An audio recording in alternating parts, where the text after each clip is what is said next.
Inwoners van Noord-Oost-Friesland en Dantumadiel kunnen de komende tijd naar je afvalcontainers verwachten.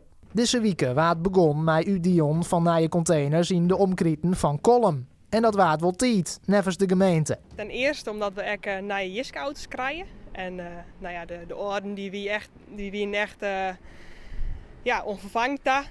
We steeds vaker wie in de gebreken. En toen hebben we gekozen voor naar je auto's met een naar je opnamesysteem. En deze naar je bakken die er erbij. De bakken die we nu hebben, die tonen ook volle gebreken. Die zijn oud en die zijn eigenlijk uitskreun. Het is nog een hele operatie, want al met al binnen er heel wat groene en grijze containers. Er zijn zo'n 40.000 bakken die vervangen moeten worden.